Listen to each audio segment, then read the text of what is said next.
wait. Listen.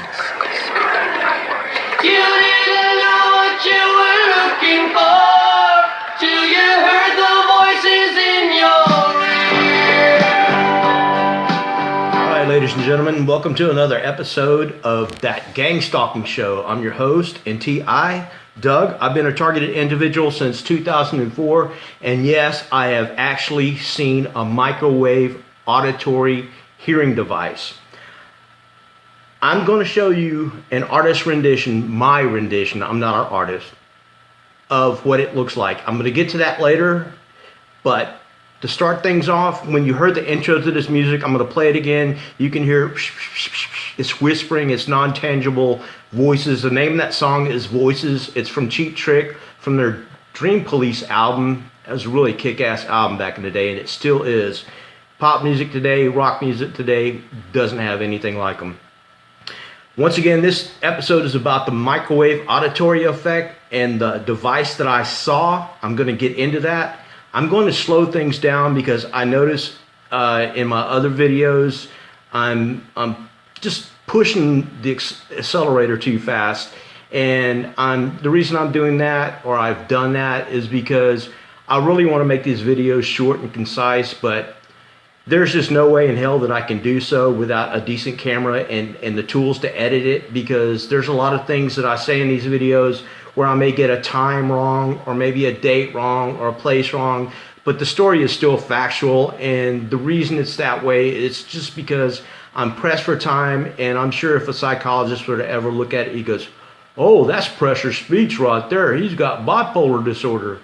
No, it's not. It's because I'm a new YouTuber. I'm a newbie, and I don't have a lot of experience in front of the camera. And before I started doing this, I had the idea for like 3 months, but I kept saying, "You just can't do it, man. You're not any good on camera. You look like a turd." And so with that complex, my fucked up teeth, this is from, what is it from? See there? It's from chemotherapy. I had a tumor, a cancerous tumor in 1966, and immediately after that, I was a toddler. My teeth fell out. They all were rotten, and I had nice teeth at one time, but about 20 years ago, they started going bad on me, and I religiously brush my teeth every day. So I'm gonna wear a grill in the next episode. Yeah, a grill.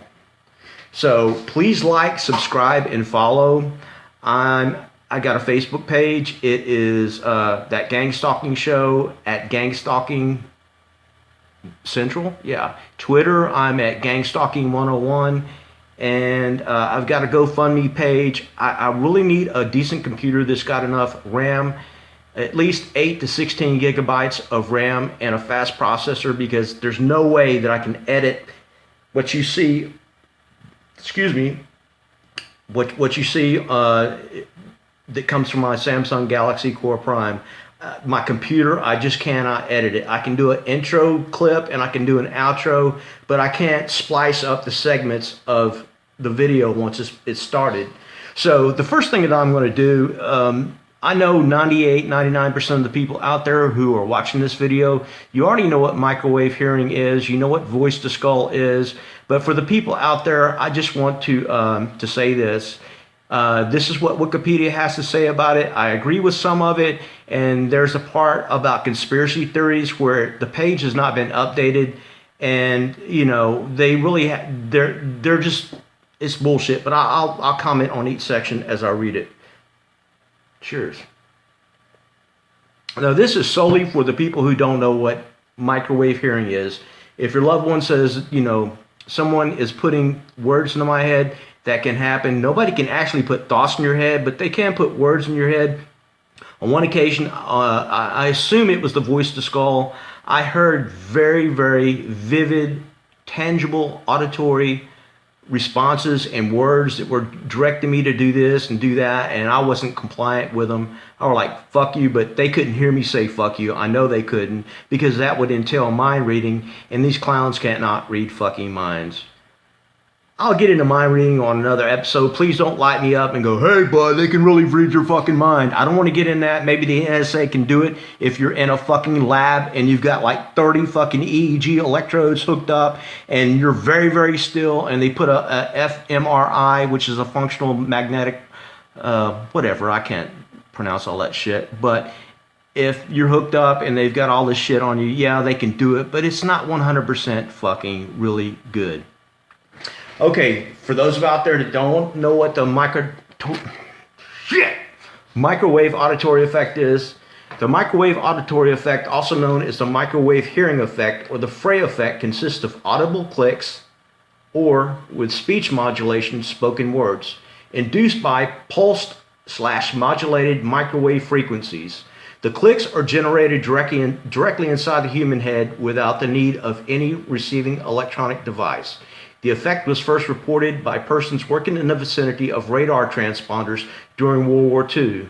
During the Cold War era, the American neuroscientist Alan H. Frey studied this phenomena and was the first to publish information on the nature of the microwave auditory effect. Pulse microwave radiation can be heard by some workers. The irradiated personnel perceive the auditory sensations of clicking or buzzing. Let me tell you, people, this is a very old article. It's no longer clicking and buzzing. You can actually hear what they want you to hear. If they want you to hear, I'm God and I'm telling you to commit suicide, it will sound something like that. But if they want you to hear click, click, click, click, or buzzing, you'll hear that. I never heard clicks or buzzing, but I've heard really, really I won't say well-written scripts, but there were scripts read off by somebody who had the device. The cause is thought to be thermoelastic expansion of portions of the auditory apparatus. What is the auditory apparatus? You know, I'm a nurse. I studied A&P, anatomy and physiology, and there's no such thing as an auditory apparatus. I think it's your cochlear membranes or something like that. Don't take my word for it. I was not an ear, nose, throat nurse. Competing theories explain the results of interferometric holography tests differently. I don't know why they threw that in there. Okay, this is World War II technology, and that's what they're describing here. They're not describing technology in 2017. Every 7 years, I think our technology doubles, or at least it was when I took a class in computers like 15, 20 years ago, and that was it back then. It's probably, our technology is doubling probably now at a rate of every 2.5 years. I don't know. Okay, this is how the general public, non-believers, psychologists, psychiatrists, social workers, this is how the people that don't understand what's going on, this is how they perceive it. And why on God's green earth is it that thousands and thousands of people worldwide are complaining of this, but yet nobody wants to do a study, but the only study that's ever been done was reported to be that people like me that's heard it and other people's worldwide, you're delusional. Well, I'm telling you something. I'm oriented times 3, person, place, and time. There have been times where I have been delusional, but that was due to withdrawal syndrome from Zoloft, which is an antidepressant, 2 milligrams of Xanax, extended release, 20 milligrams every night of Ambien, Norco 10-325, which is an opioid for pain, and then plus Robaxin. Those 5 things I was addicted to up until 2004, and I completely went off of them, and I experienced what is known as a withdrawal syndrome, and as a result, I had a grand mal seizure, and I spent about 2 weeks just out there. I mean, I knew I was delusional. I knew I was seeing things that weren't there, and I was hearing things that weren't there. But that's another story for another time. I just want to differentiate between being lucid and non-lucid, being delusional and non-delusional. Like I said in my other videos, I've been a nurse from 1997 till 2008, had a long resume of all the things that I could do, all the various settings that I worked in. Med surg was my primary field that I really enjoyed in my career of nursing. And hopefully maybe I'll get back into nursing in the future. I don't know. We'll just see how that goes. I would really like to, because I really like taking care of people. Once again, this is a conspiracy theory. This is what Wikipedia wrote probably when Wikipedia first hit the internet, and it hasn't been changed since because nobody's done a study. But I want to say this about psychology and psychiatry, the ones that go out there and label everything as delusional. Psychiatry is a field of medicine where they don't really work with tangible evidence. They work with subjective data very well, but no, it's not very well. Subjective data is what is written about a subject, which could be a person, your perception of that person, which if you've been a trained psychiatrist, you're trained to look at the person, affect, their facial expressions. Is their speech pressured? Do they have grand ideas? Are they withdrawn? Are they aloof? And whatnot. And I'm going to say this about psychiatry. I don't really appreciate it that much. I kind of let them slap a label on me at one time, and I kind of went with it.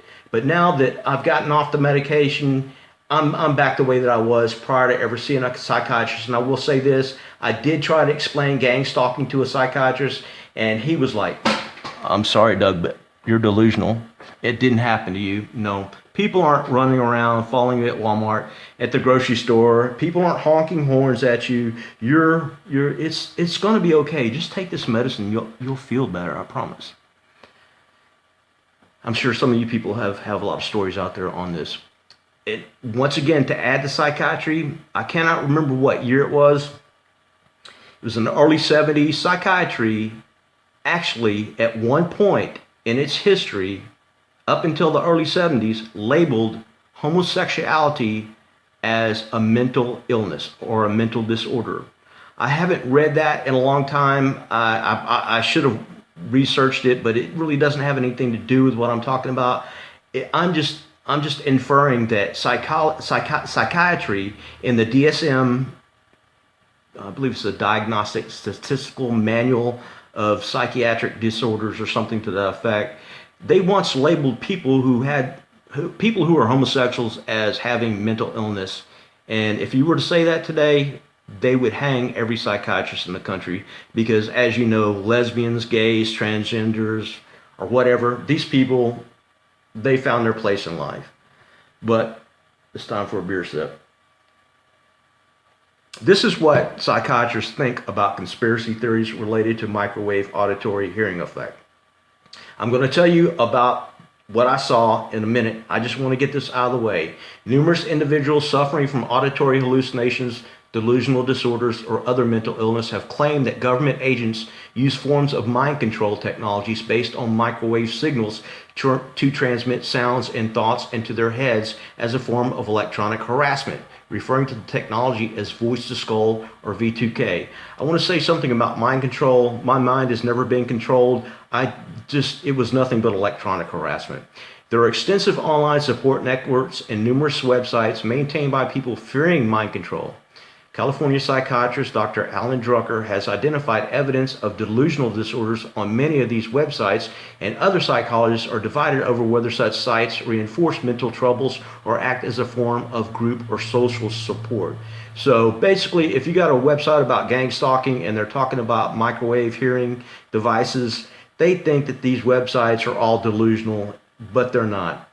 I promise you, if I could ever get my hands on one of these and fuck with somebody who's a psychiatrist, a doctor, sociologist, or psychologist, and I could get a group of 20 people to follow them around and sensitize them, classical conditioning techniques that were used on like Pavlov's dog, I could drive somebody fucking crazy. There's absolutely proof positive that there is a website, or there are several businesses out there that engage in revenge. If you've got the money, I'm talking buku money, you can actually hire someone to go out and destroy another person. I saw this on a YouTube video. I should have liked it, but this was like 2 months ago, and I would never be able to find it if I looked it up again. But the people on this program were being interviewed by somebody who was researching a subject, and they basically said that we can't invade their privacy. We can do background checks, credit histories, but what we'll do is they basically gang stalked them. They said that they had one guy who was well-to-do. I don't know how wealthy he was, but he said the guy cheated on his wife and he was a real scumbag. And the only people they really target are scumbags, like social deviants. But they really should target people like gang stalkers, not the stalkers themselves, but the people who are behind the scenes, making these little gang stalker puppets do their bidding. And once again, this is just something they do on social deviants, but they actually said that we do have one guy who was living, he was in California and San Francisco, is high tech, like in the .com business, but they totally drove this guy crazy after his wife complained about him, submitted all the proof that this guy he's cheating on her, doing her wrong. And within a year's time, this guy moved to New York and he is like living out of a cardboard box and eating out of trash cans right now. And we're talking about a professional person who has been literally driven insane and homeless. And that's one of the things they would like to do with gang stalking. Okay. Where was I at? Okay, I just talked about the social conspiracy theories on Wikipedia.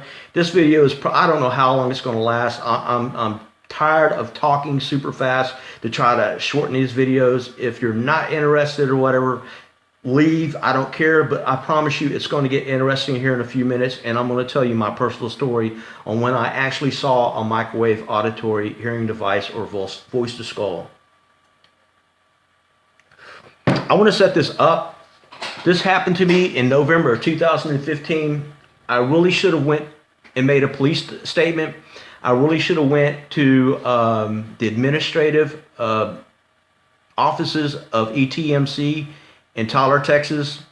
I was taking Klonopin, and I've been on Klonopin or Xanax or Ativan, one form or another, from one time or another, from 1997 up until 2016. I've been off of it now for like, I don't know, a good 8 or 9 months, and it's great being off of it. But I checked into this hospital, and it's called ETMC BHC. That's East Texas Medical Center, Behavioral Health Care Center in Tyler, Texas. And the only way to check in is they have an ancillary building where the behavioral health care is located, but you have to go through the emergency department at ETMC. I went there and I was followed. The time of day, it was like maybe 4 o'clock in the afternoon. Maybe there were 3 people in the emergency department waiting to be seen by a physician. I went up, I checked in, I sat back down, and lo and behold, in about 15 minutes, there were 10 to 15 people walking around with cell phones, snapping pictures, laughing, giggling, pointing at me. I was totally lucid. I'd been on my Klonopin. I hadn't even begun to withdraw because it was still in my system. But I've seen this shit happen many a times. I would go to a doctor's appointment at someplace else, and then like 3 or 4 people, maybe 5, will show up. They'll never check in, and they'll never leave with somebody who's walking out from their doctor's appointment. They'll just come in and sit down and read a magazine and then look at you. Read a magazine, look at you, and then you'll go see a doctor, and then as you're leaving, 5 people that hadn't seen the doctor yet, that aren't exiting with their friends, family, or loved ones, they'll follow you right outside. They won't say anything to you. Maybe they won't even look at you, but after about 3 or 4 doctors of visits like that, you're like, I know something's up. Something's fucked up. They're gang stalking me. But this happened to be in 2007, before I even knew what the term gang stalking was. Like I said, I checked myself in, and as I checked myself in, I went to the back to be seen by a doctor, and then within a few minutes, the nurses at the hospital started really treating me really shitty, started talking shit, and then I could hear the people on the other side of the room that I was in. They were being pretty fucking loud out there, going, you guys, you don't know who the fuck that you have in there. Please just send him home. He doesn't need to be here, blah, blah, blah, blah. I told the nurses who were coming in mouthing off at me, I said, look, I'm a former nurse. I know what the HIPAA laws are, and these people out there, they're out there harassing me. They're stalking me, and I can see that they're getting to you, and they've told you some kind of crazy ass story about me to get you to fucking hate on me.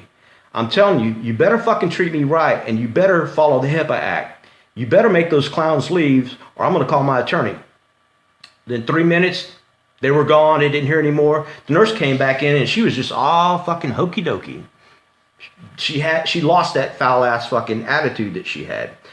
I was transferred over to East Texas Behavioral Health Care System, and I went in. I saw a doctor. The doctor was legit. I told him my problem. I said, I've been on Klonopin for, I don't know, a year or two. I'm medically habituated to it. I don't like it, and I had a problem with it about a year ago, and that problem led me into that facility at a different time from full-blown withdrawal.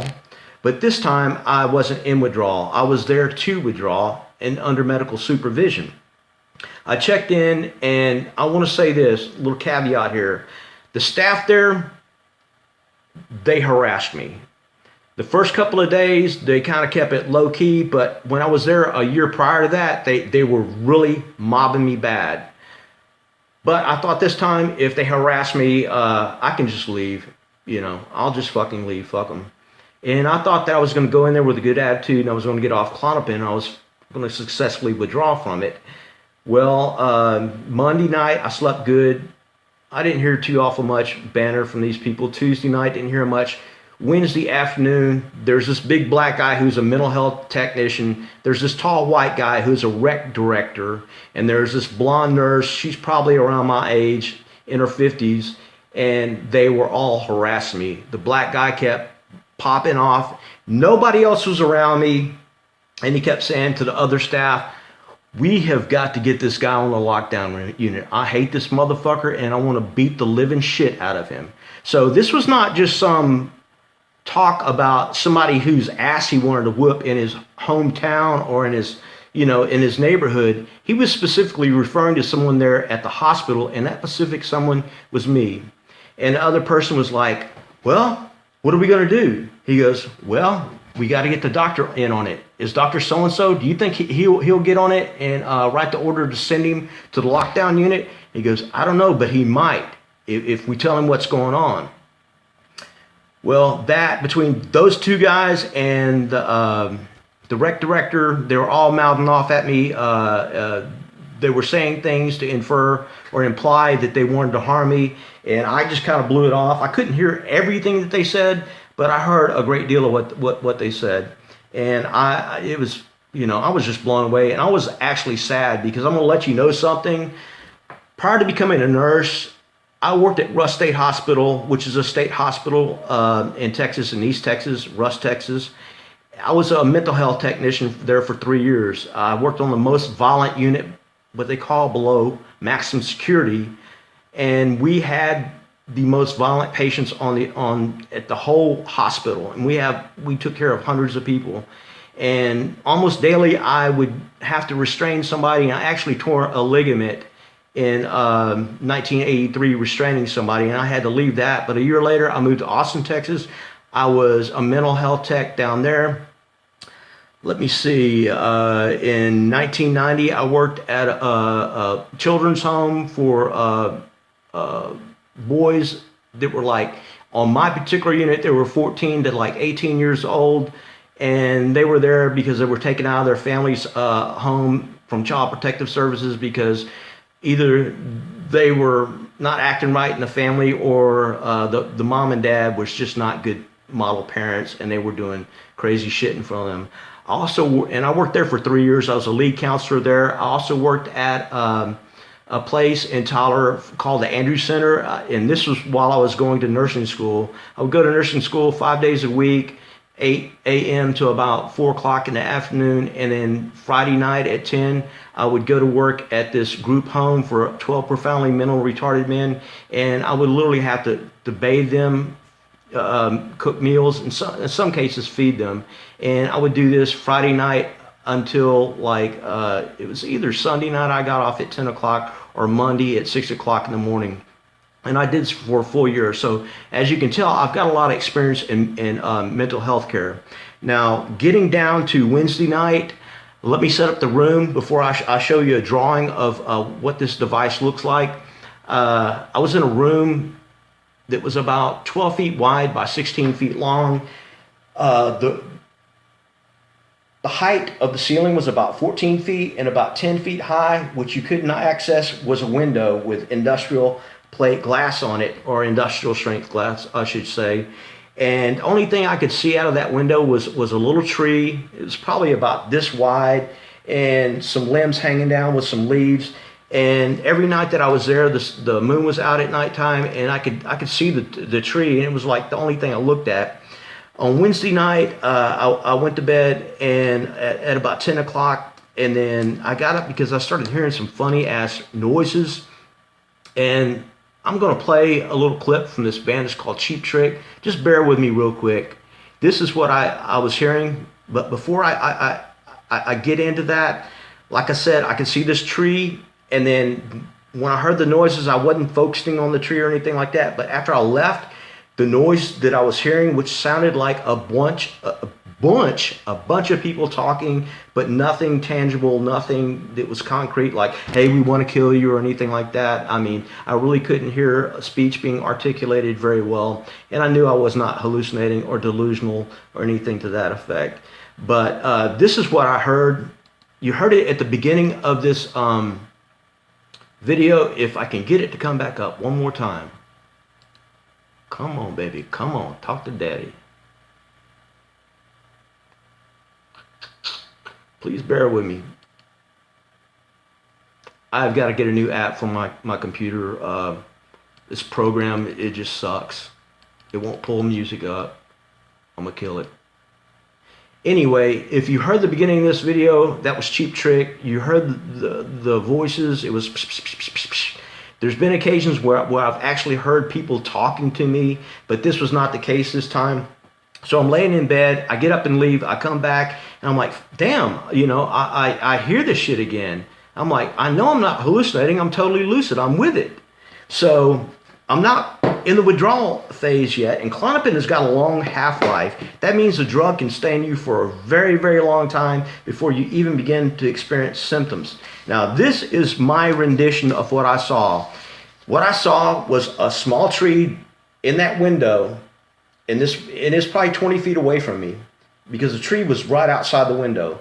And when I started looking at the tree really good, I'm laying back in my bed, and I'm looking at the tree, and I go, what is that on there? I could see something glowing. I could make out a box. It was at the distance, the box looked like a pack of cigarettes. In the middle, it looked like one of those dials on a thermostat or one of those dials that you see on a light switch that will make the lights brighter or make them dimmer. And going up the tree to that box was a wire. I could see all this just as clear as daylight almost because it was a full moon outside. This is a rendition of what I saw. I hope you can see that. It's not a great picture, but you can see the line going up the tree. You can see the box, and you can see that orange dial. You see the tree leaves and whatnot. It blew my fucking mind. I'm like, oh my God, I've actually seen a microwave auditory hearing device. At least that's what I thought it was. I couldn't tell you one from the other, but I knew that whatever this was being used to harass me. Because like I said, the staff there had already harassed me. I was harassed when I went to East Texas Medical Center before I even went to the behavioral health care part. And on many occasions, I've been harassed when I go on doctor's visits. And I know who my proxy stalker is. This man's got a full-time job. He doesn't have time to coordinate and organize this, but I know he's got his right-hand man who's probably somebody who went to college, got a little bit of college education, and he probably has several psychology classes, but he's part of a domestic terrorist group whose initials I'm not even gonna say it, but these people have crafted the art of gang stalking, and there's been times when I went to jail where they use this. They've used it many a times at doctor's visits, and they used it this time at East Texas Behavioral Health Care Center. And this went on from 11 o'clock at night until 4 o'clock in the morning. And I had to spend half the night on a couch out of that room, because outside of the room I couldn't hear it, but every time I went back in the room I could hear it. And it was just getting on my fucking nerves. I mean, they weren't telling me I'm God, I'm going to strike you down or anything like that, or we're going to kill you or anything. It was just a bunch of voices all together, and I couldn't understand anything that was being said. It was very untangible. So at about 4 o'clock in the morning, I go back to my room, I lay down, I go to sleep, and it just kind of fades off. And before I went to sleep, I remember seeing that tree still with that wire going up to that box, and then that yellow lime colored dial that was kind of glowing. It was just a faded glow on it.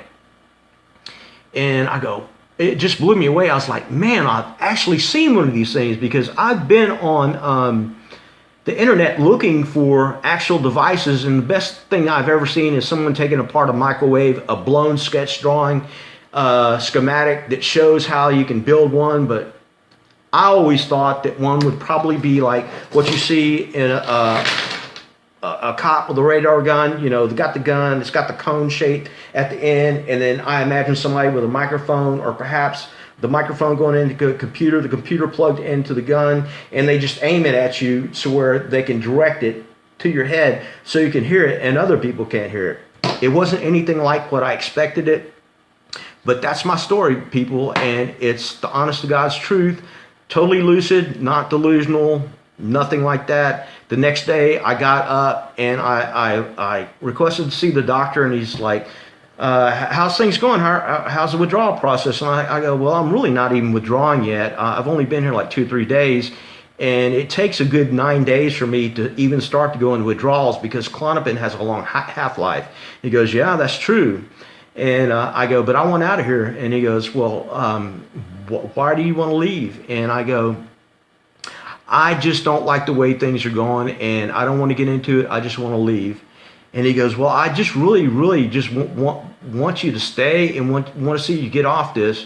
To make a long story short, I ended up tapering myself off. I looked at the half-life of Klonopin. I used Xanax to get off. I have a really good doctor, and I talked to my doctor. I said, this is how I want to do it. And if you want to get off Klonopin, Xanax, Ativan, Valium, or anything like that, say something and comment on my YouTube channel, and I will come up with a titration for any type of benzo that you're taking so you can get off of it. Because trust me, folks, you don't need to be on that shit. You don't need to be on psychiatric medication unless you had a psychiatric condition prior to being stalked and harassed. I want to end the video by saying after I told him I was leaving, I told the RN, and this was a big guy there who was not in on it, and I told him, I said, I'm going to be leaving. How long is it going to take to get my paperwork so I can skedaddle? And he goes, well, that could take up to 24 hours. And I go, look, bud, you're looking at somebody who was a nurse for 11 years. I've worked in psychiatric facilities, both as a nurse, as a mental health technician. I know my rights as someone who voluntarily commits himself to come into a place like this, and I can leave anytime I damn well please. And he goes, well, it could take some time with the paperwork. And I don't think he was in on it, but something just led me to believe he just wanted to slow the process down. And I told him, I said, I don't care what you do, but you need to speed the process up. And the whole time after I spoke to him, the other dude, the mental health tech that was this big black guy, he comes in and he's running his mouth off and talking about wanting to kick my ass and beat me up, put me on the lockdown unit, whole 9 yards. And I've got tattoos on my arm. Look, I was wearing a sleeveless shirt that day, and there was this black girl that came up, and she sat down at the computer and goes, oh, those are the same tattoos that we saw in those videos. And what they're talking about, I don't know. I ride a bicycle a lot without... I ride sleeveless shirts, workout shirts, and anybody could have took a video of me. I don't know what she was talking about. And then evidently my stalker, he evidently was able to talk to these people and to get them to comply with him. He evidently fed them a line of bullshit about I'm some horrible individual or something to that effect. And then 2 people walked in on the unit who had no business there. I know for a fact that when you're a visitor, you have to put a little I'm Sue or I'm John tag on, they didn't wear one. This big guy, he looked like he was a white racist. He's a big guy, and he had a woman with him, and he wasn't an employee. He walked in and he started talking about Afghanistan and how him and a group of like-minded soldiers would kill what they perceived to be homosexual people in the military, and how they just get them and you know, they kill them.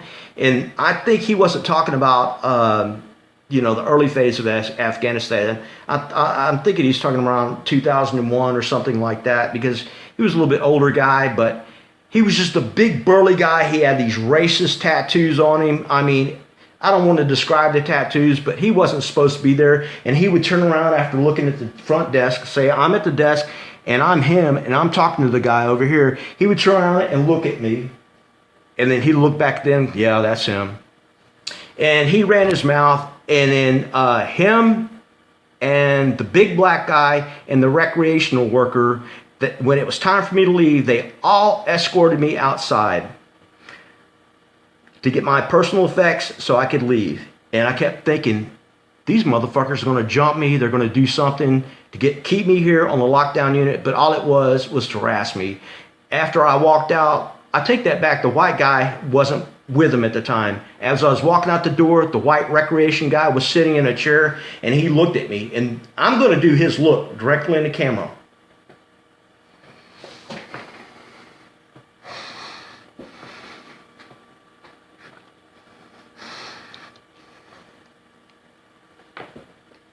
That is a perfect caricature rendition of this guy.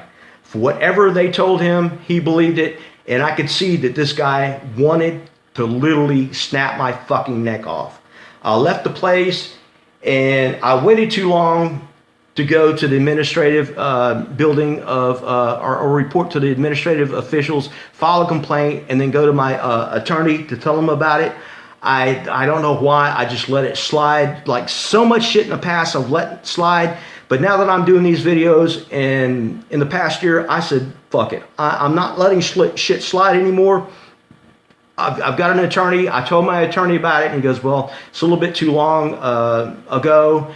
What you need to do, if you ever go back there again for any problems, you need to call me and let me know when you're going in there. He goes, you need to call your family and have them come check in on you, because I don't know if they want to do it or not, but this is harassment. I can get these guys fired, and we can sue them. I can get you a shit ton of money.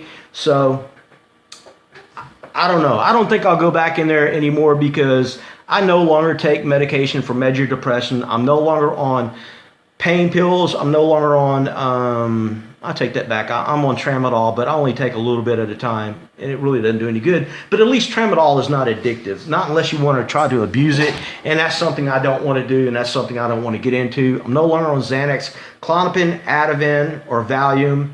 Been off that for a long time.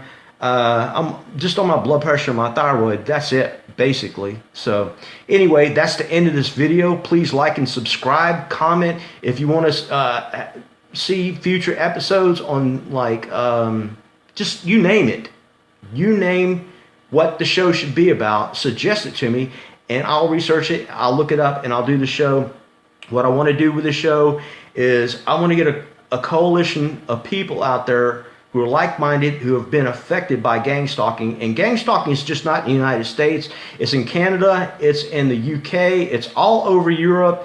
This shit began in Germany in around World War II, and the KKK actually perfected it. And you know, the Army Intelligence, CIA. Well, I don't think. Did they have the CIA back then? But anyway, our various intelligence groups actually grabbed a hold of it, and they made it better, made the harassment psychology better. But the KKK has really just grabbed it and run with it, and they do a lot of gang stalking as well. So please like, share, subscribe, and I'll see you on that next episode of that gang stalking show. Bye! How do I cut this off?